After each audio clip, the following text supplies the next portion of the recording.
大家好，小鐵道今日小鐵會介紹第一期輕鐵第15港鐵列車微影第15號，港鐵會出線嘅。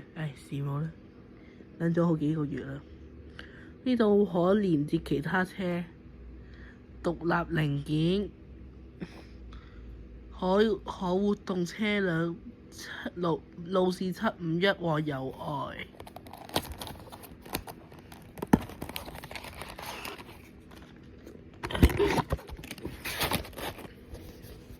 咦，個751咧，終於出第一期啦！終於唔係嗰個哆啦 A 夢嗰啲啦。咦？呢度好似同2期車有啲分別。你嘅2期車嚟睇下先。呢度都有啲分別嘅，呢度就多咗幾個罅，跟住呢度多咗個扣咯，圓圈嗰個。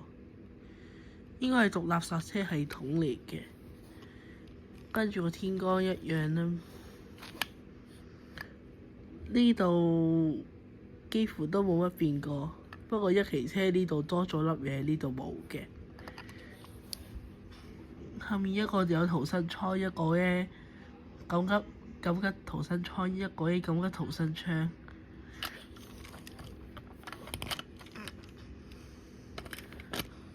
都係設計返3對門，編號話為1038，有啲青色、紫色青紫色嘅線。車頭設計，睇返先嘅1期、2期，都係有啲分別嘅。個座位，司機座位唔係黑色嘅，唔係橙色嘅。如果入面都係綠色同埋橙色嘅話，就咁樣更加配，咁樣先至會更加會拉滿嗰個真實感。呢度2期咧上面多咗粒嘢，我都唔知咩嚟嘅。跟住呢度第1期輕鐵冇啦。